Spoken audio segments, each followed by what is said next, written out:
Muy buenas noches a todos, bienvenidos a Planes... No, lo que pasa es que estoy jugando al Sudoku. Estoy jugando al Sudoku. Mirá, mostrame acá. Pero vengo flojito del Sudoku. Este es el jueguito al que jugaba anoche, entrada a la madrugada, Vudú, el vicepresidente de la Nación, mientras Capitanich defendía a capa y espada el modelo. Mirá, ahí con una musiquita tipo... árabe. Sí. Un estilo relajante. Mientras el pobre Capitanich, el jefe de gabinete, defendía a capa y espada el modelo, el último gran defensor del modelo económico K, el vice se la pasaba jugando hacia el Sudoku. Tenés que poner numeritos en fila, vertical y horizontal, del 1 al 9 y que no se repitan. Es complicado, te digo que es complicado. A mí me está costando. La idea es clavar los numeritos, pero que sin repetirse, del 1 al 9 no se pueden repetir ni así ni así. Y vas pasando de niveles de dificultad. Ahora vamos a hablar un poquito del programa, mientras tanto yo voy a jugar Sudoku. Así me relajo. Hay algunos que dicen que ya va a salir la versión Buduco en vez del Sudoku. Es un poco lo que ha pasado con el gobierno en estos últimos 2 años. Hay muchos funcionarios que se la pasan jugando al Sudoku. Es decir, mientras Capitanich y Kicillof están tratando de retomar la rienda de la economía, Capitanich hoy dio la conferencia de prensa número 80 a las 8 de la mañana en Casa de Gobierno. Hoy se la pasó toda la tarde Kicillof explicando la indemnización a Repsol por el pago de la expropiación de YPF. Capitanich anoche 12 horas continuas en el Senado defendiendo a capa y espada el modelo económico K. Bueno, Vudú está bien, no podía estar todo el tiempo concentrado, pero Capitanich estuvo 12 horas sin moverse, sin ir al baño, defendiendo un lado y el otro. Y me parece que es una buena metáfora de lo que ha pasado con el gobierno en estos últimos 2 años. Hay demasiados funcionarios que se la han pasado jugando al Sudoku. Y le decían a Cristina, no hay problema, hagamos la plancha. Total, el modelo es fuertísimo, aguanta todo, vamos para adelante. Y la verdad que no era así, había que ponerse a gestionar. Si había que hacer políticas activas para que no sucediera lo que sucedió, que es que el modelo se te deshilachó, para acá, un 9. Ahí está. Se te deshilachó por todos lados. Qué sé yo, algunos dicen que es una trivialidad, se quería distender el vicepresidente de la Nación. Pero era muy fuerte la imagen, es más, la tenemos ahí la imagen, de Vudú de un lado jugando al Sudoku y del otro lado Capitanich tratando de responderle a cada senador que se le venía encima con lo obvio. El presupuesto es un dibujo, la economía no va a crecer 6%, sino tal vez entre en recesión, el dólar no es 6.33 como dice el presupuesto, sino que está en 8 pesos y hay quienes dicen que puede estar a fin de año a 9.50, si no volvemos al esquema de atraso cambiario. Cosas elementales. Y hoy encima Capitanich tuvo que responder por Vudú. Le preguntaron a Capitanich. A Letarga, ahí estaba el vicepresidente de la Nación. Sí, hoy le preguntaron a Capitanich. Sí. ¿Qué le parecía esto que estaba haciendo Vudú? Sí. Bueno, por supuesto, dijo, es una trivialidad, pero quiero decir, además de que ayer estuvo durante muchas horas Capitanich defendiendo al gobierno y al modelo, hoy tuvo que responder por Vudú, porque en la conferencia de prensa o después en algún medio le preguntaron por qué le parecía la actitud del vicepresidente. Más allá de Vudú, yo creo que Vudú hace 2 años hace la plancha dentro del gobierno porque lo único que le preocupa es su causa judicial. Y es cierto que antes, más allá de lo que uno opine de Vudú, tuvo iniciativas, tuvo las AFJP, tuvo el Fondo del Bicentenario, pero hace 2 años se dedicó a hacer la plancha. Ahora, no fue solo Vudú. También Lorenzino estaba jugando al Sudoku, mientras la economía empezaba a hacer agua por todos lados. Lo que pasa es que nadie le contó a Cristina que estaban jugando al Sudoku. Él le decían que estaban trabajando. Y ahora estamos en esta situación. Bueno, un ratito vamos a hablar con ese señor, se llama Miguel Bain, es el economista que quieren los mercados. Y también Cristina, muy elogiado por Cristina hace 2 semanas, porque Bain dijo que había toda una movida de mercados que se lo quería llevar puesto al gobierno y que eso es lo que logró de alguna manera neutralizar el gobierno estabilizando el dólar a 8. Un hombre también muy requerido por Daniel Scioli, después vamos a contar, si es el hombre de confianza en materia económica del gobernador de la provincia de Buenos Aires, Daniel Scioli. Hablando de Scioli, hoy fracasó otra negociación con los docentes. Sí, la negociación con los gremios nacionales, del ministro de Trabajo, Carlos Tomada, del ministro de Educación, Alberto Sileoni, con los gremios nacionales, con los 5 gremios, con los 4 que están en la CGT y también con CETERA. Sí. La más dura fue Estela Maldonado, de CETERA dijo no se avanzó en nada. No hubo ninguna propuesta y esto sigue discutiéndose, por supuesto. El gobierno nacional tiene el beneficio que no tiene el gobierno de la provincia. ¿Cuál es ese beneficio? Que los gremios nacionales acatan la conciliación obligatoria. En el caso de la provincia de Buenos Aires no es así y por lo tanto sigue el paro. Es el lugar donde por supuesto la situación es más sensible porque el paro ya lleva 7 días y todo indica que se va a prolongar un poco más. ¿Qué hace Scioli mientras tanto? Paro docente por 8 días mañana en la provincia de Buenos Aires. Mañana es el 8º día y se supone que la semana que viene continúa. Para que acabo un 3. Yo sigo jugando eso. Escúchame, Prestá un poco de atención. Es el vicepresidente de la Nación. En el Senado está jugando el Sudoku. No puede estar jugando el Sudoku. ¿Qué importa? Paro 8 días de paro en la provincia de Buenos Aires. ¿A quién le importa? Mira, completé una línea. Hay mucha gente que ¿En serio? Completé esta, mirá. Preocupada por esa situación. Hoy la estrategia de Scioli fue doble. Por un lado, con Mariotto, como una figura importante, ahora alineado con el sciolismo, con el gobierno nacional. Mariotto. Sí, Gabriel Mariotto. El vicegobernador de la provincia de Buenos Aires. Sí, que propuso algo que... ¿Sigue siendo kirchnerista? Me parece que hay una confluencia mayor con Scioli. Propuso declarar servicio básico esencial a la educación, para que los docentes no puedan hacer paro, ¿no? Por supuesto, hay una polémica, Baradel le respondió. Está bien, no, está bien. Esos son los proyectos avalados por la Unión Industrial Argentina. Sí, y por Scioli también, que por supuesto lo respalda, todavía no explícitamente, pero es una idea que por supuesto le cae muy bien. Y es lo que planteó Macri el año pasado con el tema del subte. Sí, que lo planteó en su momento también el gobierno nacional en algún momento. Hay una confluencia de intereses, digamos, en ese aspecto. El kirchnerismo, Mariotto, Macri y Cristina. Sí, cada vez que hay un paro que no se puede controlar de alguna forma o por intermedio de la negociación no se llega a un acuerdo, los gobiernos de distinto tipo, de distintos signos, dicen, bueno, hay que declarar servicio público esencial. En un ratito nos vamos a meter con el tema en serio, para que complete esta línea. Nos vamos a meter en serio con este tema porque es muy grave lo que está pasando en la provincia de Buenos Aires, 8 días de paro. Hay argumentos que tienen desde el gobierno de Scioli, algunos son atendibles. También es cierto que llega un punto en que los padres se empiezan a poner en contra de los docentes. Hay un límite también al tema del paro. En un ratito vamos a hablar y vamos a contar todas las visiones de este conflicto, que la verdad que es muy grave y que debiera ser prioridad. Yo no termino de entender, espero que si mañana no hay un ofrecimiento que destrabe el conflicto, se pongan a laburar el fin de semana. Porque esto de hacer las reuniones a mitad de semana para perder los días del principio de semana y del final de semana, hay 3 millones de chicos sin clase en la principal provincia del país. ¿El Papa estará jugando al Sudoku también? No creo. No, está trabajando. No creo. Sí.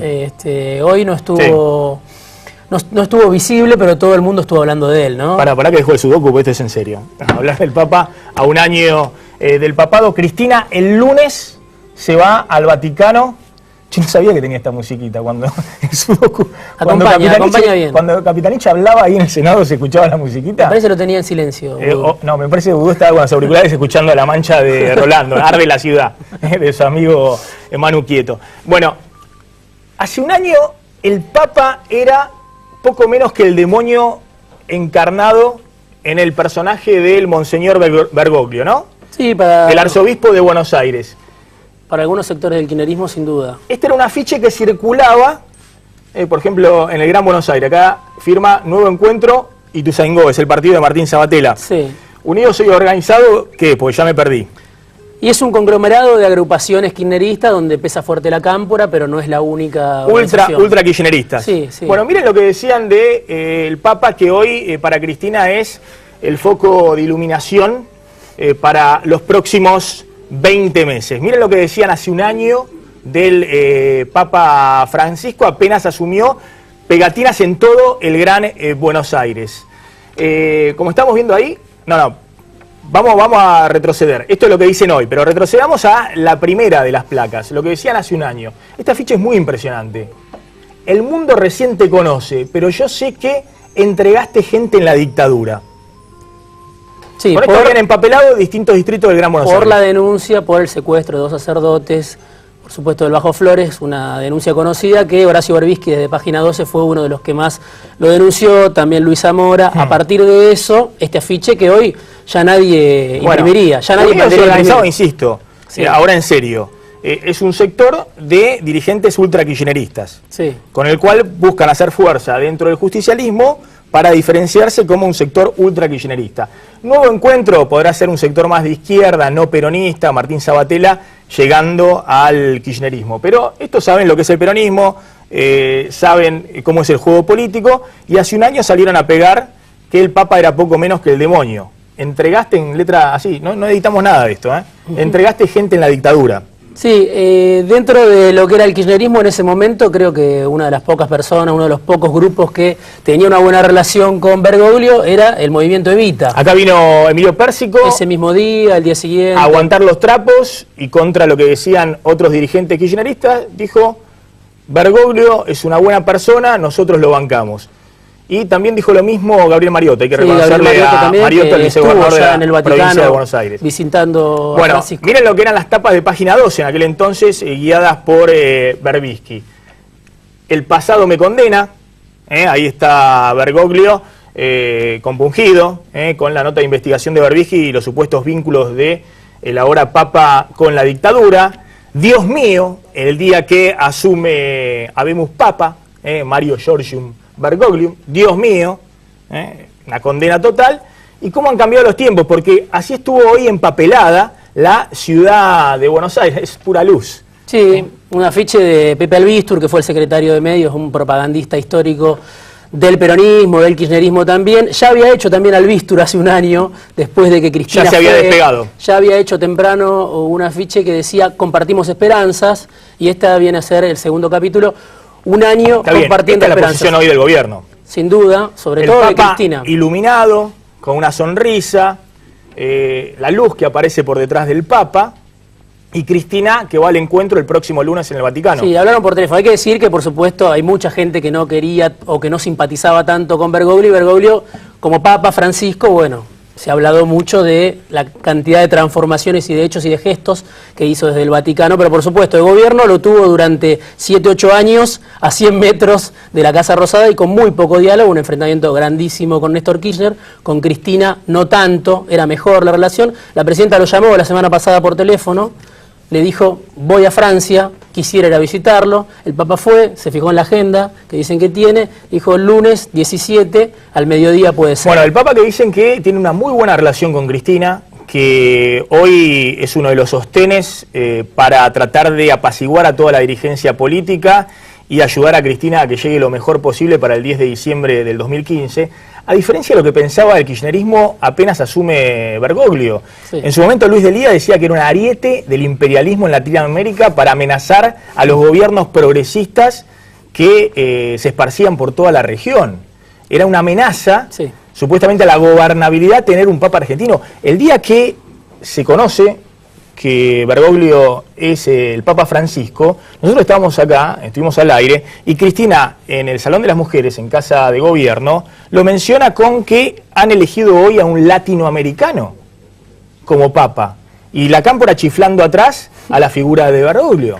Sí, había una transmutación total en el gobierno. Hoy uno de los principales aliados de Cristina, el principal referente de Cristina, que la eleva por encima de todo el juego político interno, es el Papa. Sí, dicen todos los que lo van a visitar, que son muchos argentinos que van a visitarlo a Roma, que a todos les repite lo mismo: cuiden a Cristina. Ese mensaje, cuiden a Cristina, recen por mí y cuiden a Cristina. Ese mensaje que algunos dirigentes que lo fueron a ver después lo comunicaron en público. Bien. ¿Cuál es el mensaje para la Argentina? Cuiden a Cristina. Y el otro tema tiene que ver con los holdouts. También va a ver el Papa después a Barack Obama, y Cristina espera que... Yo esa versión la veo un poquito menos factible, no lo veo al Papa intercediendo con Barack Obama por el tema de los holdouts en Argentina, te lo digo honestamente. Ha circulado como versión, sí. Algunos especulan, editorialistas sobre el tema, me parece que no, el Papa no está en esa. Sí está en marcar agenda, ha marcado agenda con el tema narcotráfico, lo ha planteado como un gran problema en la Argentina, sí, y por eso el episcopado, con documentos muy duros en los últimos días, ha marcado agenda en el tema de la reforma del Código Civil. Totalmente. No avanzó ningún tipo de modificación en favor de despenalizar el aborto, y ese ha sido el Papa Francisco, y en otras cuestiones que lesionan, si se quiere, la gobernabilidad entre la Iglesia y la Casa Rosada. Sí, y algunos otros mensajes más globales, como la oposición a la guerra, por ejemplo, que es un mensaje fuerte viniendo de el Papa en este caso. Bien, ya está Ernesto Sanz en nuestros estudios. En un ratito vamos a estar hablando con él de todas estas cuestiones políticas. ¿Quisieron devaluar o devaluó el mercado, Sanz? En un ratito me lo contesta. ¿Me lo quiere contestar? ¿No me lo contesta? ¿Sí me lo contesta? Bueno, ¿cómo le ocurrió ayer Ernesto Sanz a el jefe de gabinete Capitanich? Estuvo bravo Sanz, casi desconocido, apurándolo al jefe de gabinete en un tema no menor. ¿Por qué se devaluó? ¿Te llevó puesto el mercado, como dice Carta Abierta, los intelectuales kirchneristas, o el gobierno tuvo la voluntad política de tratar de ordenar la situación económica? Este va a ser uno de los temas que vamos a hablar después de este informe con Miguel Bain, el hombre que quieren los mercados, elogiado por Cristina, y hoy el hombre más consultado también por Daniel Scioli. El índice de precio al consumidor es de una irresponsabilidad absoluta que usted proyecte 3,7% anualizándolo. Es una irresponsabilidad absoluta, y menos siendo economista. La visita de Jorge Capitanich al Senado demostró que el problema irresuelto de la inflación vuelve a aparecer en el horizonte de la economía y del gobierno. Después de haber inaugurado el nuevo índice de precios al consumidor con una cifra del 3,7% para enero, los datos de febrero asoman con interrogantes y preocupación. La Casa Rosada libra una batalla para fijar los reclamos de los gremios por debajo de la inflación, pero todas las previsiones le juegan en contra. El IPC Congreso, que difunde los datos de las consultoras privadas, arrojó un promedio de 4,3% para el segundo mes del año, el número más elevado para febrero en los últimos 23 años. Mientras el gobierno proyecta una inflación del 9% para el primer trimestre, los datos privados consideran que enero y febrero juntos ya rozan ese porcentaje. El ministro de Economía, Axel Kicillof, enfrentará una nueva instancia complicada el lunes próximo, dar a conocer la estadística oficial de febrero. Allí se verá si la administración K está decidida a continuar con su política tardía de transparencia o si volverá a refugiarse en los números truchos del viejo INDEC. La cifra que Kicillof anuncie será clave para la credibilidad que el gobierno precisa recuperar en el frente externo, sediento de dólares frescos. Pero las paritarias y la necesidad de mantener el dólar en torno a los 8 pesos también pesan. Por eso en el equipo económico algunos sugieren dibujar un número igual o menor al de enero. La salida del laberinto no es sencilla. Si la receta para controlar la inflación es ajustar salarios, el consumo puede frenarse como nunca en los años kirchneristas. Y la recesión puede dominar el año más complicado para el gobierno. Bien, ya estamos con Miguel Bain, les decía, un economista clave, porque sorprendió Cristina hace 2 semanas elogiando a un consultor de la Citi, un consultor de los mercados, de los empresarios. Miguel Bain, de hecho, había sido el año pasado perseguido por la Secretaría de Comercio, conducida por Guillermo Moreno, porque era uno de los consultores que medía la inflación. Moreno también le había puesto una multa de $500.000 por medir la inflación, que obviamente le daba una inflación muchísimo más alta que el INDEC. Bueno, eso después la Justicia Federal dio marcha atrás, incluso la Corte Suprema de Justicia dijo que no había motivos para esas sanciones que había impuesto Moreno, y Cristina sorprende hace 2 semanas diciendo: miren lo que dijo el economista Miguel Bain respecto a que había habido una especie de golpe de mercado que se querían llevar puesto al gobierno. Pero además Miguel Bain, y ahora se lo vamos a preguntar a él, bueno, estuvo con Scioli en su momento, una foto donde Scioli lo considera un referente económico de su espacio político. Gracias por venir, Miguel. Bueno, gracias por la invitación. Bueno, a ver, empecemos por el principio. ¿Vos crees que el gobierno quiso devaluar o se lo llevó puesto del mercado? Quiso devaluar. ¿Vos crees que fue una decisión política? Estoy seguro. Contestándole a Sanz lo que le preguntaba. Estoy seguro que fue una decisión política. Creo que originalmente estaba planteado distinto. Me parece que el ministro de Economía en noviembre sabía que tenía que devaluar, y cuando planteó el tema no tuvo apoyo político para devaluar en forma inmediata. Es decir, no tuvo apoyo político para aumentar $1.50 el valor del dólar, que en ese momento valía 6 pesos. Y sí tuvo apoyo político para intentar un camino de aproximación, moviendo el dólar 6-7% por mes.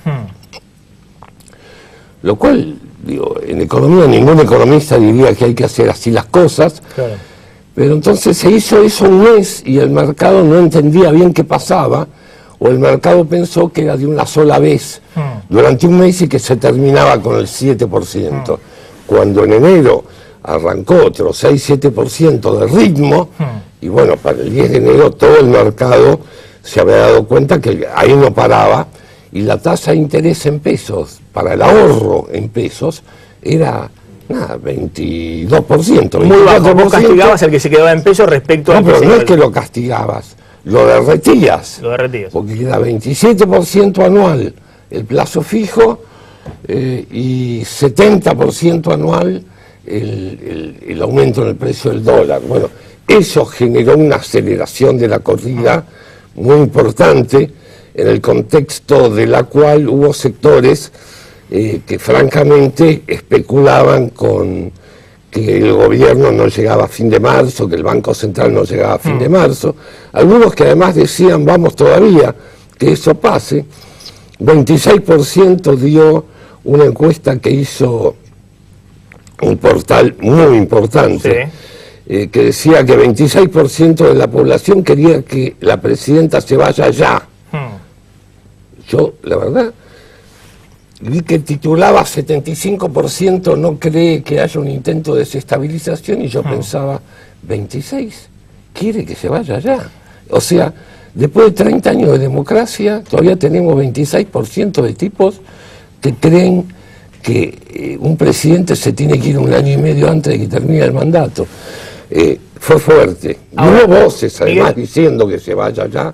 No las voy a mencionar, las conocés vos, políticos, sí. Ahora, Miguel, el gobierno logró despejar esa incertidumbre política. Ahora todos son conscientes de que Cristina quiere y va a llegar al 10 de diciembre del 2015. Esa incertidumbre política no está más. No, porque hay otro tipo de cambio. Claro. A 6 pesos no se podía seguir en la economía. A 8 pesos... Porque te llevaban las reservas del Banco Central, sí, y te quedabas sin reserva, y vos siempre dijiste, sin reserva no hay gobernabilidad. Bueno, eso lo dije desde el año 1984, en mis primeras intervenciones públicas.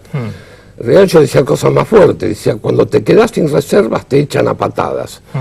Y bueno, lamentablemente le pasó al gobierno de Raúl Alfonsín, que se quedó sin reservas en febrero del año 89, y le pasó de vuelta al gobierno democrático, a la Alianza, cuando la Alianza podía haber parado antes. Yo ahí me enfrenté con Cavallo el otro día también en unos comentarios, porque... podría haber devaluado antes, salir de la convertibilidad. Había 36 mil millones de dólares en las reservas en marzo del 2001, y en la salida de la convertibilidad quedaban 14 mil. Claro. Se habían ido 22 mil millones intentando retomar el crédito con el Fondo Monetario. Bueno, por lo tanto, el tipo de cambio de equilibrio que surge después de la convertibilidad fue muchísimo más alto que el necesario. Ahora, Miguel, ningún gobierno quiere devaluar. No, claro. No quería devaluar Menem, no quería devaluar De la Rúa, y así le fue. No. Duhalde, nada, le dieron la devaluación ya hecha, ya producida. No, pero bueno, no se hizo cargo nadie de la devaluación. Bueno, de la salida de la convertibilidad todos decían fue una ficción. Nadie devaluó, la verdad que esto era todo mentira. Ahora, ¿vos crees que ahí el gobierno perdió tiempo, digamos? Porque tampoco quería devaluar a Cristina, evidentemente. Tampoco... El gobierno tenía que haber devaluado en noviembre de 2011 con el 54% cuando de asume adhesión. Cristina.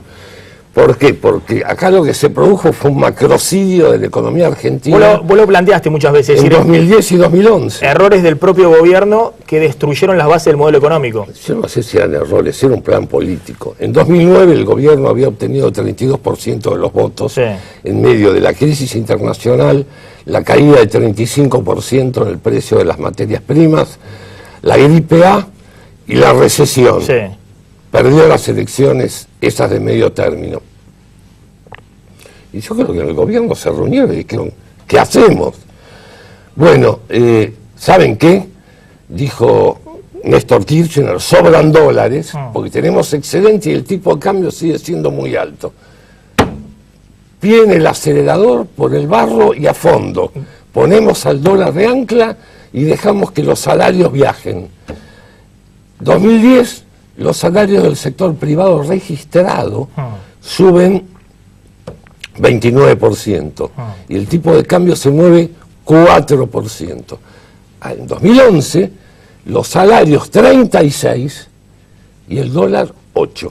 Como resultado, el salario en dólares promedio de la economía argentina creció 50% en 2 años. Por supuesto, que era una reactivación fenomenal, un aumento fenomenal del consumo de todo lo que aumentaba menos de precio porque era dolarizado, la electrónica de consumo, los electrodomésticos, los autos, las autopartes, el turismo al exterior, y terminó con el excedente de las cuentas externas de la Argentina, no de las reservas, de la cuenta externa, y entró la Argentina en déficit.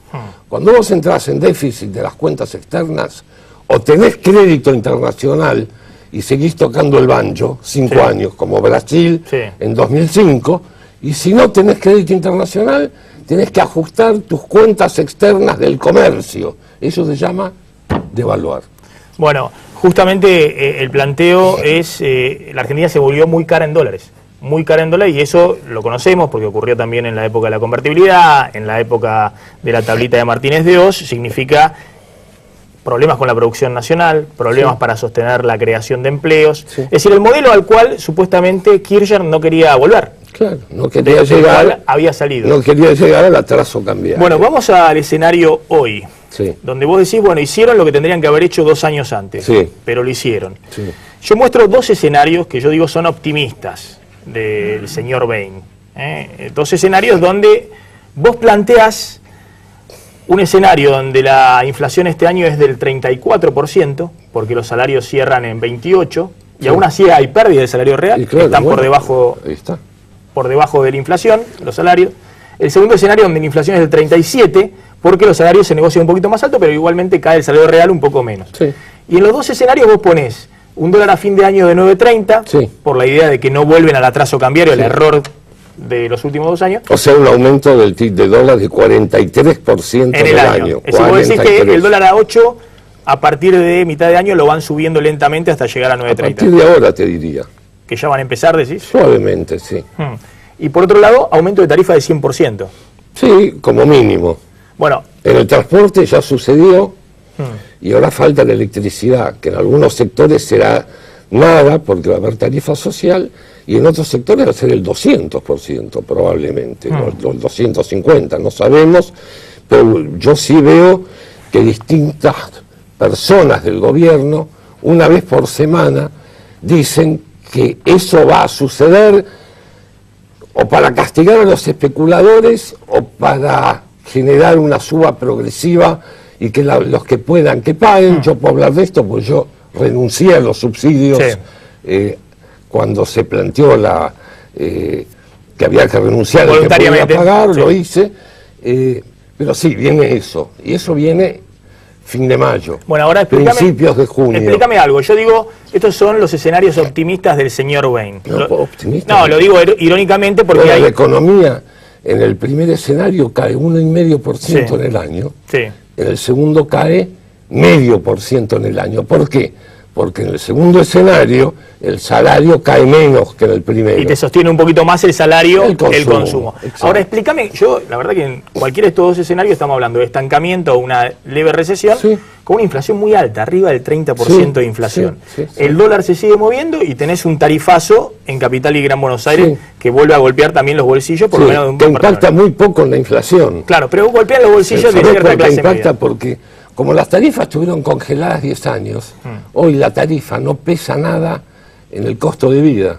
Entonces vos la podés multiplicar por 4 y te agrega 1,5 puntos a la inflación. No es como cuando la factura de electricidad era 3 o 4%, ahora no es nada. Es lo que siempre decimos, la factura de luz promedio de un bimestre son 2 kilos de pan hoy. Exactamente. Es decir, esa relación nunca fue así. Siempre era mucho más cara la luz en relación a los comestibles. Ahora, el planteo de yo veo un escenario como el que vos planteás, que no es un escenario de crisis, pero sí es un escenario muy complicado desde el punto de vista político y social. Decime cómo se deglute desde el punto de vista, o digiere desde el punto de vista político y social, tener una economía planchada o en recesión, con 34% de inflación, con el dólar subiendo otro 20% hasta fin de año y con 100% de ajuste de tarifa. Explícame, digamos, cómo cierra desde el punto de vista político y social. Bueno, al tope de la agenda está la puja distributiva.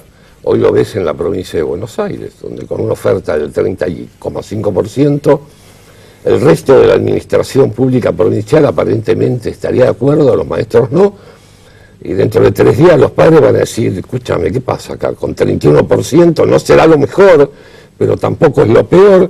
Bueno, digo, va a haber que administrar conflictos. Hay sectores, esto da 28 de promedio de suba, hay sectores que cierran el 24, como los bancarios o como las automotrices, que el mercado se les cayó 25%, tienen en juego el empleo.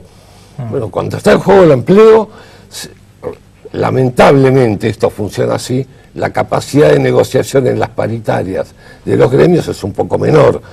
Cuando no está en juego el empleo, como el empleo público, que no está en juego porque hay estabilidad, bueno, la capacidad de pelear y de negociar es mayor hasta que, como vos lo dijiste antes, los padres se aburren y ven que la oferta finalmente fue, qué sé yo, 30, es lo que todo el mundo está esperando, una economía donde los salarios en promedio 28, con algunos gremios 30, otros 32.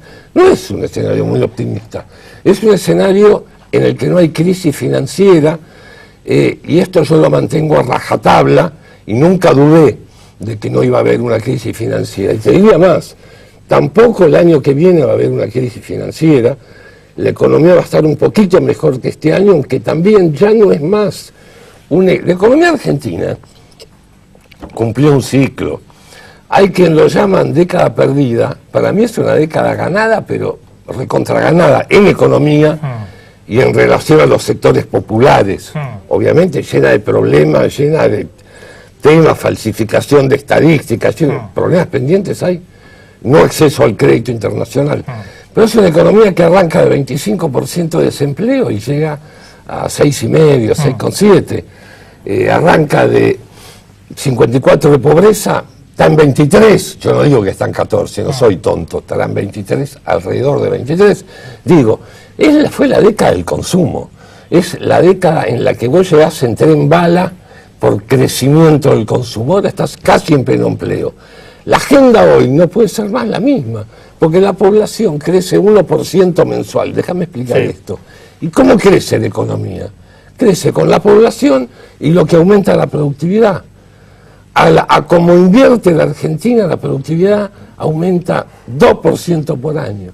O hay un shock de inversiones para aumentar la productividad más rápido, o vas a crecer 2,5, 3% por año. Por eso la década que viene, la agenda no es más por el consumo. En la inversión. Ahora, Miguel... Y no es más el crecimiento. Vos decís la década ganada. Es el desarrollo. Ahora, esto, según lo que vos vas planteando también, es el trienio perdido. Sí, es decir, 2012, 2012, 2013, 2014, este año, y 2015 va a ser 4 años perdidos, si se quiere. Bueno, perdidos, digo, en todo caso de bajo crecimiento. Bueno, el 2013... 30% de inflación. Bueno, pero en 2013 tuviste casi 4% de crecimiento. Está bien, la agricultura ayuda mucho cuando hay una buena cosecha, es verdad, pero sí está claro, el ciclo de aprovechar que a vos te sobran dólares externos para aumentar los salarios en dólares y empujar a una economía que invierte solo 23% del producto y que pretende crecer al 7-8 de largo plazo, se termina. Y se terminó. 2 preguntas breves, finales. Una, ¿Cristina no debería anunciar un plan para tratar de llegar con las expectativas? Mira, nuestro último informe con Marina, economista extraordinaria. Marina del Poyeto, conocida tuya y compañera tuya de facultad y mi socia en el estudio. El último informe lo llamamos No lo dicen, pero existe. Es un plan. Si vos pones todas las medidas juntas, las externas y las internas, te das cuenta que es un programa económico. Si vos decís, voy a tratar de arreglar con los holdouts, voy a tratar de arreglar con el Club de París, voy a tratar de abrir el crédito externo, arreglo el entuerto jurídico de YPF, y adentro devaluás y duplicás la tasa de interés y decís que vas a poner en caja un poco en caja al Estado bajando subsidios, ¿eso qué es? Si lo decís un domingo a la noche, es un plan. Ahora, al gobierno no le gusta. Un domingo a la noche, no, diría un viernes a la noche. Al gobierno no le gusta de hablar de planes económicos, porque los planes económicos, según mucha gente con algunos prejuicios, siempre son anunciados por un ministro de Economía todopoderoso Y ortodoxo. de origen neoliberal. Claro. Entonces, como la economía está subordinada a la política, nunca hay un programa económico explícito. Y convengamos que este no es un plan de Rosa Luxemburgo tampoco, ¿no? No, ni que hablar. Convengamos que es un plan... Más de Luxemburgo, te diría. Claro, de Luxemburgo, De la Rosa, claro, sí, de los parámetros de la Unión Europea o del Fondo Monetario Internacional. Y la última, ¿sos el asesor económico en la sombra de Daniel Scioli? No, no sé, yo hablo con él cuando él quiere hablar conmigo y me pide ideas, yo con gusto me reúno y ya me reuní varias veces en el último año y medio y bueno, yo hablo, él escucha y él me cuenta y me siento muy cómodo en esa relación. Scioli es mucho más consciente de lo que fue el kirchnerismo en estos 3 o 4 años, de los errores que se cometieron en la política económica. Yo no lo voy a interpretar. Me pongo a jugar al sudoku, entonces, si no me querés decir estas cosas... No sé, que te lo diga él. Gracias. No, es imposible sacar una declaración a Scioli, por eso te tengo a vos y te pregunto a vos. Gracias, Miguel, por haber estado acá. Bueno, gracias Miguel Medin, por la invitación. economista más requerido por estas horas y estuvo aquí en Plan M. Me pongo a jugar un poquito al sudoku y ya llega Ernesto Sanz. Miren, estuvo picante el senador de la Unión Cívica Radical ayer con el jefe de gabinete, Jorge Capitanich. ¿La devaluación fue una decisión política o una presión de los grupos económicos? Nosotros observamos una operación que se dio precisamente a través de la empresa Shell por el banco HSBC, que estableció un sistema de cotización en el precio de la divisa que fue superior al precio de cotización de la misma. ¿Eso significa que la devaluación fue una decisión política de su gobierno? ¿Por qué tengo que responder si fue una decisión política? Porque está para responder, por sí o por no. Porque lo de las cuestiones estructurales y argumentales y todo está muy bien, pero nosotros nos conocemos bastante. ¿Sí o no? ¿Devaluaron o no? ¿O lo devaluaron los grupos económicos? ¿Por qué tengo que responder? ¿Y por qué no responde las otras cosas y esta no? ¿Por qué tengo que ¿Y responder por qué no responde esto? ¿Y por qué le cuesta tanto asumirlo? ¿Le cuesta mucho asumir que devaluaron? ¿Por qué no lo dice? A ver. Devaluamos, sí, dígalo. A ver, le sale mejor, devaluamos. Más que cuestiones estructurales, más que cuestiones argumentales, más que... devaluamos, sí. Nunca respondo... Si los que dijeron que no iban a devaluar eran otros, usted vino después. Usted vino después, está salvado. Déjenos contentos, devaluaron, sí. Pero tómela la decisión, dígala, si no se cae el mundo. Lo que quiero es que digamos las cosas de frente. Devaluaron, tomamos la decisión política. Ya está, ¿sabe qué?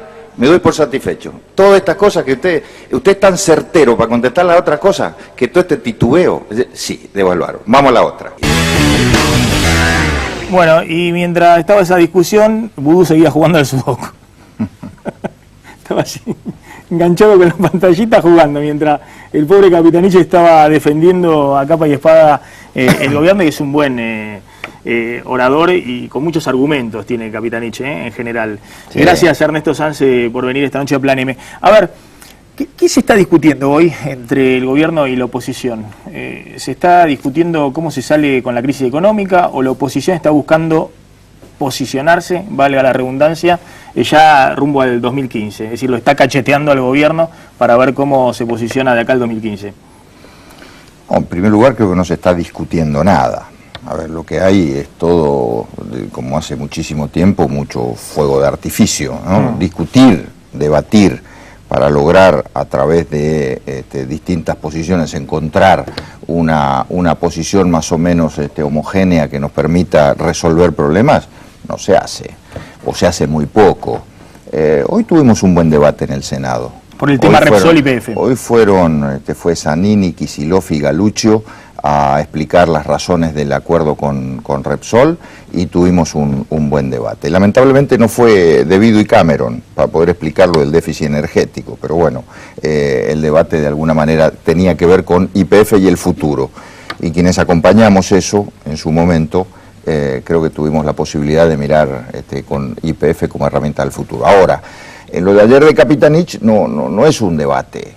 No es un debate, en todo caso es un entrecruzamiento de visiones antagónicas. ¿Es importante para usted saber si habían devaluado como decisión política. Lo que dijo Bain recién es que devaluaban como decisión política. Sí, yo también ¿Usted también cree? Yo también creo eso. Que no se lo llevó puesto el mercado, sino que fue decisión pero además política. porque yo no me quedaba ahí en el interrogatorio. A ver, esto que ustedes vieron recién no era una chicana para que me dijera que sí, entonces yo aplaudía y decir, antes dijeron que no, ahora dicen que sí. No, yo lo que quería ir conduciendo el debate, porque a mí me parece que el gobierno tomó la decisión política de devaluar, además tomó la decisión política a través del Banco Central de secar la plaza de billetes, es decir, restringir la liquidez con unas tasas del 28, del 30%, y como se los dijo Fábrega al propio gobierno, y lo contó también, nos contó a nosotros, esa era la primera parte.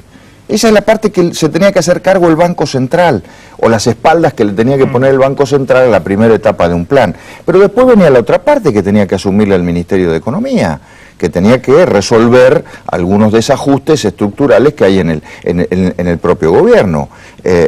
Por ejemplo, en el caso de algunos subsidios como los energéticos en zonas pudientes. Acá en la ciudad de Buenos Aires, Recoleta, Palermo, Barrio Norte pagan 15 veces menos la luz y el gas que en mi casa en San Rafael, Mendoza. Bueno, Capitanich reconoció que se van a descongelar tarifas y recortar a la mitad los subsidios. Es un recorte muy importante, 50.000 millones de pesos. Hay que ver cómo se hace. Hay sectores que pueden pagar una tarifa como corresponde. Hay otros que no. Y para eso está el gobierno, para determinar quién puede y quién no puede, y vamos a estar atentos a eso. Lo que pasa que acá, en el tema de los subsidios, era al voleo, digamos. Y había, durante muchos años, el Estado, el gobierno, perdió muchísimo dinero subsidiando a sectores pudientes. Bueno, ahí hay un proceso de reestructuración de gastos. Bueno, ese era el interrogatorio. Finalmente no lo pudimos lograr. Pero, a ver, no solamente era en el tema económico. Nosotros ayer preguntamos mucho sobre la cuestión del avance del narcotráfico, preguntamos mucho sobre el tema energético. Bueno, hay muchas cosas. Sí, el tema del narcotráfico fue otro punto de discusión suya con Vudú, porque usted plantea que... Con Vudú no, con Capitanich. Perdón, con Capitanich, sí, Vudú estaba jugando al sudoku. Usted plantea que no hay un plan de lucha contra el narcotráfico por parte del gobierno y que hay un problema grave en las fronteras, eso es lo que planteó. Lo que hay no es coordinación. A ver, el Estado Nacional está para coordinar. Si eso se llama plano, ¿no? Un poco como lo dice Miguel Bain recién. Al gobierno le cuesta mucho reconocer un plan. Bueno, no importa el nombre que le demos. El Estado Nacional, el Gobierno Nacional, está para coordinar esfuerzos. En el caso de las provincias, con las fuerzas de seguridad, en el caso de las fuerzas de seguridad federales. Lo cierto es que lo que ayer yo le planteaba a Capitanich, porque él me hacía hincapié en todos los esfuerzos que el gobierno hace para combatir el narcotráfico. Yo estoy de acuerdo, a ver, el gobierno hace esfuerzos, el problema son los resultados, y los resultados no son satisfactorios, porque en lo que uno advierte de los 10 años, es que al final del camino de los 10 años tenemos un ministro, el de seguridad, que dice que este no es un país de producción, y un ministro, el de defensa, que dice que este es un país de producción. Entonces, y frente a ese debate entre dos ministros responsables de políticas de gestión concreta, los ciudadanos miran para un lado y para el otro y dicen, estamos en el horno. Diego Lleno, una pregunta para el senador Ernesto Sanz. Sí, el espacio no peronista, digamos, que se está juntando, el radicalismo, el socialismo, el FAP, lo que es unen a nivel nacional, bueno, se está armando a nivel nacional, pero ¿cuál va a ser el referente económico? Porque Massa, por ejemplo, ya tiene un equipo armado de economistas, Scioli está armando un equipo de economistas. ¿Cuál es el referente económico? ¿Cuál cree usted que debería ser un referente económico para ese espacio no peronista?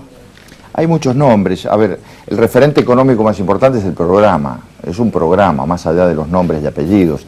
Ustedes piensen que nosotros venimos, son varias organizaciones políticas que venimos de distintos lugares, cada uno que tiene sus referencias económicas. En el caso del socialismo lo tiene Ángel Ciara, que es ministro de Economía de la provincia de Santa Fe, nosotros a Javier González Fraga, la coalición cívica Alfonso Pratgay, aparece ahora Martín Lustó, le podría dar muchos nombres, no hay un referente. Y creo que ahí está la riqueza. Ahí está la riqueza, que hay muchos referentes, muchas personas idóneas, muchas personas capaces, pero lo que tiene que aglutinar eso en el mismo nivel que los dirigentes políticos es un programa común, y ese programa común es el que estamos construyendo. Ernesto Sanz, ¿los primerió Massa con el tema del Código Penal? Porque la verdad que Ricardo Gil Lavedra había participado, y es radical, había participado Federico Pinedo, y después terminaron tanto el radicalismo como el PRO dejándolos en banda tanto a Pinedo como a Gilavedra, oponiéndose ahora al tratamiento de la reforma del Código Penal. ¿Qué es primerear y qué es dejar en banda? Primero pongámonos de acuerdo sobre las dos cuestiones. A ver, primerear significaría si quien avanza primero en una propuesta tiene la razón o es una propuesta tan virtuosa que los deja a los demás pagando. Y la verdad que lo de Massa, en todo caso, es un posicionamiento que tiene mucha espuma al principio, que luego empieza a decaer, como todas las cosas que se van a los extremos. Yo viví el extremo Bloomberg también, así que conozco algo de esto cuando era legislador, y tiene una cuestión que es peligrosa, el de salir a juntar firmas en este tipo de cosas. Primero pidió un plebiscito, cuando se dio cuenta que era ilegal, después salió con la juntada de firmas. Los dirigentes políticos en serio no se aprovechan ni manipulan la hipersensibilidad de las sociedades. En todo caso, lo que tratan de hacer es encauzarlas hacia un camino positivo. Los dirigentes tienen que tener mucho cuidado con la hipersensibilidad. Entonces, primerear, si usted lo ve del lado virtuoso, yo no. Segundo, dejar en banda a... El radicalismo obviamente no deja en banda a Ricardo Gilavedra, lo reconoce, es un notable jurista, pero fue a esa comisión invitado personalmente por la presidenta como un notable jurista que lo es. Pero el partido es otra cosa, el radicalismo está mucho más allá. Gilavedra, de Sanz o de Alfonsín o del que sea. Y el partido es una organización que tiene una resolución de los temas en base a una mirada política, no técnica jurídica. Entonces, si Ricardo Gilavedra, jurista notable, tiene una visión sobre, por ejemplo, eliminar la reincidencia, nosotros del partido tenemos una visión política que en este momento en la Argentina, como está el sistema penitenciario colapsado y absolutamente retrógrado, que este es otro tema que habría que discutir, eliminar la reincidencia es un muy mal mensaje. Y así funcionan los partidos, y así funcionan las personas. ¿Hoy no tendría que avanzar el Código Penal en el Congreso? Porque Cristina ratificó que lo va a enviar al Congreso.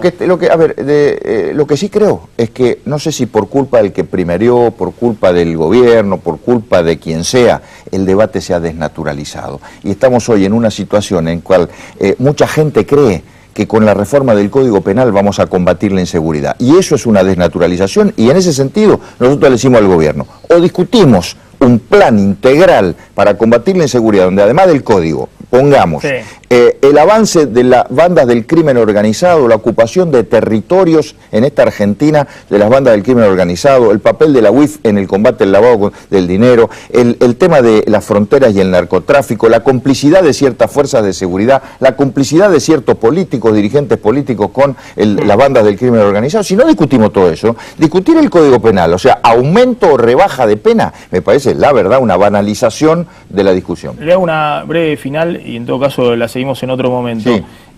¿Hay posibilidades de un espacio amplio que incluya a Macri?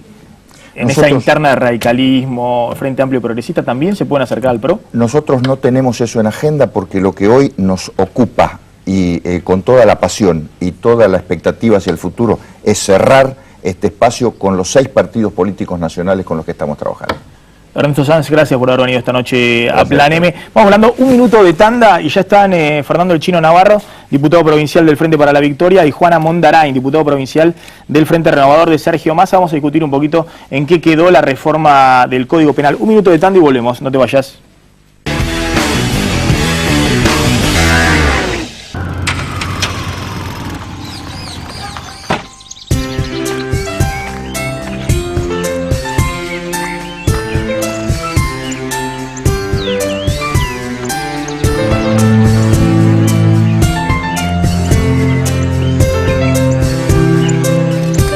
Colchones y somiers, Luna del Sur.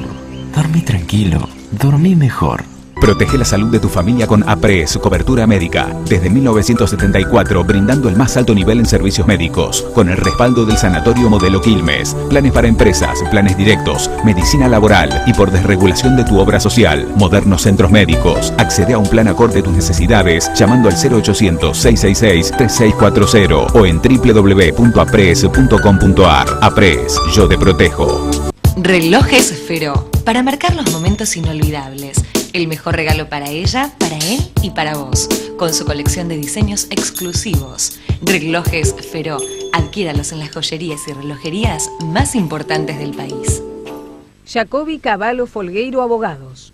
Obesidad, diabetes, Fundación DAT, dirigida por la doctora Viviana Baranchuk, 4547-3877. Vicente López, lugar elegido por muchas empresas para instalarse con sus recursos humanos. Aquí, como en todo Buenos Aires, oficinas corporativas se dice ahora Adrián Mercado. Adrián Mercado, gestión inmobiliaria, el placer de operar con el que sabe. Peatonal Florida, el lugar más visitado por el turismo nacional e internacional. Aquí, como en todo Buenos Aires, retail se dice ahora Adrián Mercado.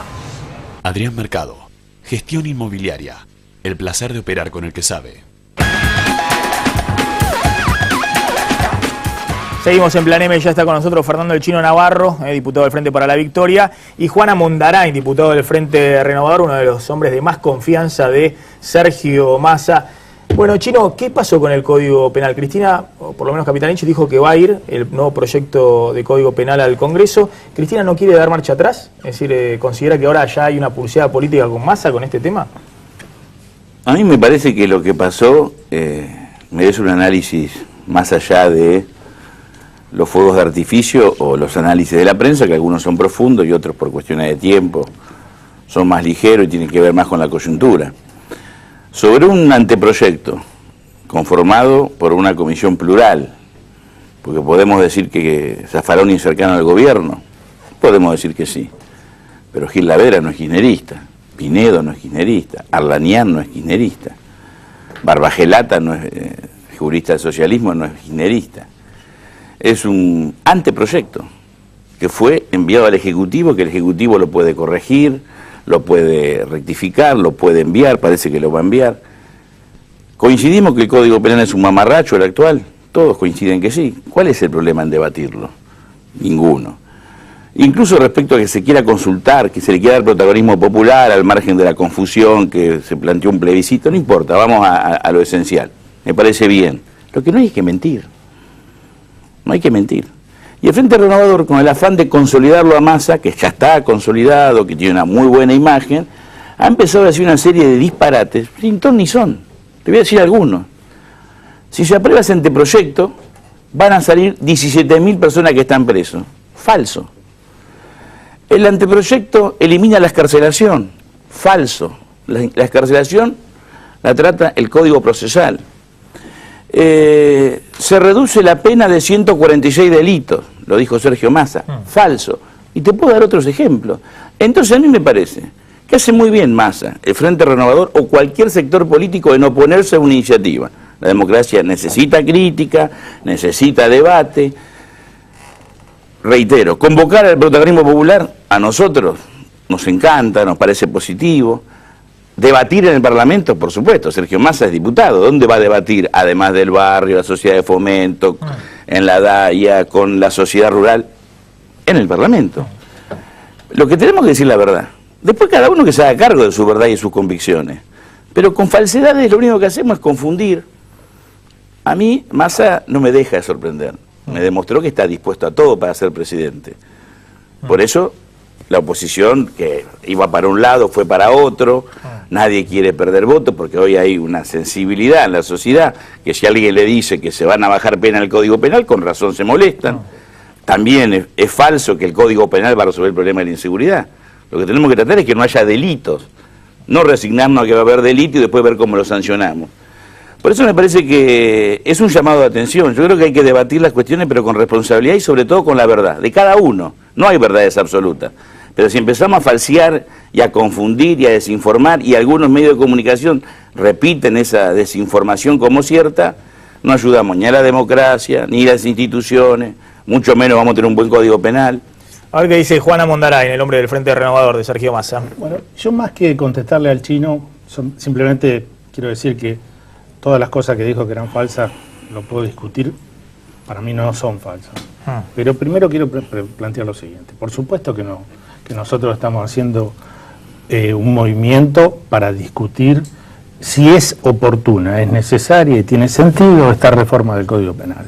Que el Código Penal tiene problemas técnicos, el actual, seguramente. Ahora, que por esa razón se establezca una comisión que haga un proyecto de Código Penal para que la presidenta lo mande a los argentinos, mejor dicho, al Congreso, para que después rija a los argentinos, con este afán digamos, de codificación que tiene hoy la presidenta. Y que en ese Código Penal se incluya una ideología, porque hay ideologías en el derecho penal, que no solo es mucho más que lo que se denomina garantismo, sino que tiene que ver con el abolicionismo y con una idea del derecho penal en el cual la pena privativa de libertad no soluciona ningún problema y hay que disminuirla. Me parece que para lo que es la Argentina de hoy, una Argentina que está estragada por el delito, por la violencia en toda su forma, desde el delito violento hasta la violencia de los barra brava, hasta la violencia en las circunstancias más de todo tipo que vemos, como vimos el otro día, como tiraron un discapacitado en un piquete porque quería pasar. En un momento de auge del narcotráfico en la Argentina, en un momento en el cual hay muchísimas causas de corrupción, un código penal que esté planteado de ab initio, digamos, de movida, con esta ideología de querer bajar el mundo de la pena y convertir la pena privativa de libertad en acciones sociales de rehabilitación, me parece ya de por sí que ya le estamos errando, porque nosotros decimos que en estas circunstancias que tiene el país, lo que tenemos que hacer es establecer premios y castigos, y precisamente premios a los que cumplen con la ley y castigos a los que delinquen. Segundo, no me parece que este gobierno en esta situación pueda plantear un código penal alegremente. ¿Por qué? Porque este gobierno ha hecho todo lo posible por manipular la justicia. Este gobierno ha difundido que es bueno politizar la justicia a través de justicia legítima. Este gobierno ha avalado a jueces como Ollarvide. Este gobierno ha tratado de copar el Consejo de la Magistratura Nacional. Este gobierno se ha llevado puesto al jefe de los fiscales de la Nación, a jueces y a fiscales para ocultar delitos en la administración pública. No es un gobierno al cual nosotros le podemos dar la derecha de que, como si fueran bellas almas, llaman a 4 o 5 juristas notables y van a darnos el mejor código. A ver, Chino. Bueno, el Código Penal, este anteproyecto, establece pena para los funcionarios públicos que son corruptos. Sí. Yo no te interrumpí, Juan. Bueno, está bien. El Código Penal, este anteproyecto, establece que no existía una figura para castigar a las personas jurídicas, sus integrantes, representantes que delinquen. Este anteproyecto, que para ser sincero yo conozco por arriba, y quizás en alguna cuestión hasta puede coincidir con algo que dice Juan, lo que quiero que discutamos diciendo la verdad, aumenta 159 penas. Entonces no podemos decir que baja penas alegremente un número que no es cierto. Es cierto que baja penas, 116, que no es lo mismo que 146. Y decir que el código tiene una cuestión respecto a la pena, a las penas abolicionistas, es no conocer ni haber leído jamás a Zaffaroni. No dice eso Zaffaroni. Zaffaroni lo que dice, y yo comparto sin ser un jurista, que la pena por más alta que sea no impide el delito, porque el que va a matar o a robar no lee el Código Penal. Eso dice Zaffaroni. Y que lamentablemente el actual sistema carcelario no resocializa a las personas. Esto nos puede gustar o no, pero es lo que él opina. Eso no es ser abolicionista. Ser abolicionista es otra cosa en términos jurídicos. Por eso digo, me parece que primero, si el gobierno envía o no un proyecto, lo que hay que tener, si uno va, se postula para ser diputado y le dice a la ciudadanía, vóteme, porque yo voy al Congreso a defender sus intereses, que debaten en el Parlamento, que construyan mayoría, que no tengan miedo. Juana Mondarín. No tenemos ningún miedo. Lo que sí quiero precisar es lo siguiente. Si bien es cierto que sube algunos elementos, tipos penales en el tema de corrupción, le da una vía. ¿Sigue siendo 6 años? Sí, pero le da una vía. A mí tendría que ser le da una 25 años la corrupción. Podría ser. Sí, y para mí tendría que ser así, además tendría que ser imprescriptible los delitos de corrupción. 6 años. Imprescriptible. Para que no sea carcelable. Pero además, ¿por qué? ¿Qué pasa? Porque son tan buenos como juristas y tan sutiles que de Rondón, en el artículo 50, inciso primero, agregan 2 letras y ponen en duda la suspensión de la prescripción de los delitos contra la administración pública. Y lamentablemente, yo no soy un jurista, pero sí soy abogado. Buen abogado. Sí, soy abogado. Y sé que eso va a abrir la puerta para que ningún delito de la administración pública, ninguna persona acusada de un delito de la administración pública pueda tener una pena privativa de libertad. Y vamos a ver a Ricardo Jaime con una pena de socialización cortando el pasto en el country en el que vive. Yo les digo, porque yo conozco cómo es esto, que eso termina así. Bueno. A ver, simplemente porque está llegando María O'Donnell, hoy debuta en Canal 26. Yo te voy a leer algo, permitime leer 5 renglones. No lo escribí yo. Sergio Massa, diputado nacional, dice: con el nuevo código la corrupción y sustracción de menores, el robo con armas y el tráfico de drogas son escarcelables. Es falso. No es falso. La frase de Massa es engañosa, dice Laura Sommer, del diario La Nación, y un equipo muy serio que trabaja con ella. ¿Por qué? Pero no quiere decir que tenga razón. Es engañosa. Porque los delitos que mencionó, corrupción y sustracción de menores, robo con arma, tráfico de droga, mantienen penas máximas mayores a 8 años, que es el techo que establece el Código Procesal Penal de la Nación y el de la provincia para permitir las excarcelaciones. Entonces, si vamos a debatir así, debatamos con la verdad. No es cierto. Bajan las penas en muchos de esos delitos y se hacen escarcelables. Le propongo a los dos volver a debatirla. Por supuesto. Con Juan y además me interesa, más allá de esta cuestión que ya la debatimos esta semana en extenso con el doctor Carlé, con el doctor Gutiérrez, tema jurídico, me interesa porque ustedes dos son dos animales políticos. Que no quiere decir más que sean animales que políticos. barra político. Por Aristóteles. No, claro, son dos hombres de años en la política y conocen que acá, más allá del Código Penal, hay una pulseada fuerte en un espacio panperonista donde, bueno, Cristina también empieza a ejercitarse con una oposición distinta. No es lo mismo que los radicales discutiendo, levantando la mano y pidiendo la palabra en el Congreso. Entonces, me gustaría la semana que viene, en todo caso, la seguimos discutiendo. Va a ser un gusto. ¿Cómo no? Gracias, Chino Navarro, gracias, Juana Mondrain. Diego, está llegando María O'Donnell al aire de Canal 26. Simplemente fracasó la negociación con los docentes. Sí, fracasó a nivel nacional esta reunión con los 5 gremios, lo que comentábamos al inicio. Estela Maldonado dijo no ofrecieron nada. La situación más preocupante es la provincia de Buenos Aires.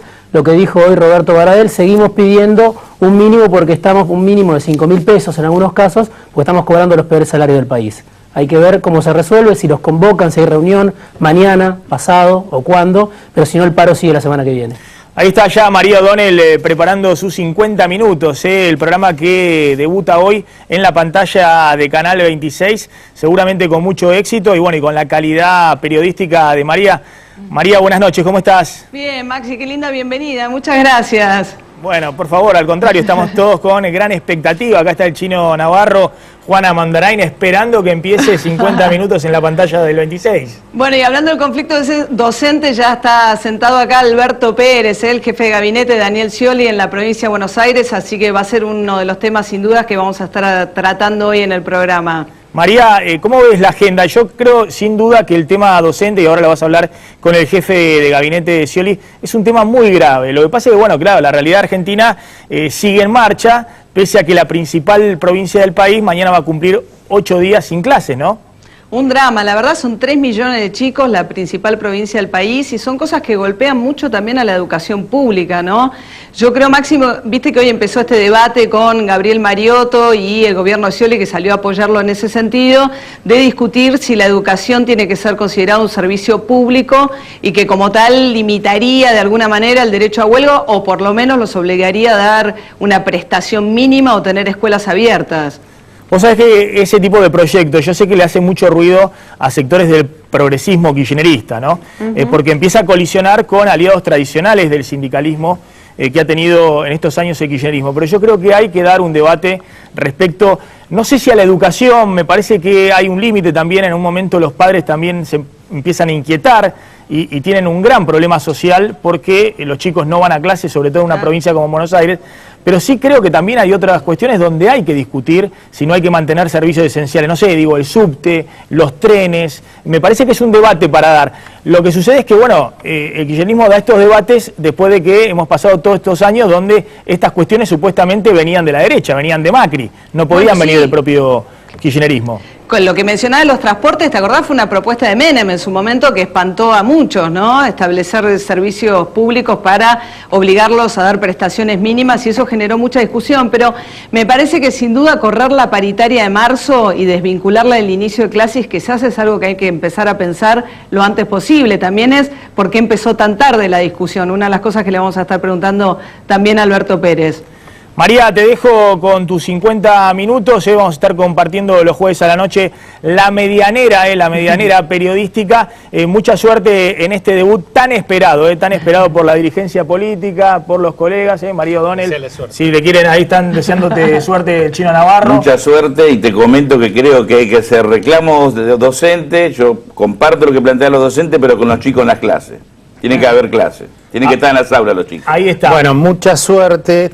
Y si nos hubieran hecho caso a nosotros, que dijimos que la paritaria docente este año había que hacerlo en febrero, no tendríamos este problema ahora. Ya pasaron todos el aviso. María, mucha suerte. Gracias, y nos quedamos todos viendo 50 minutos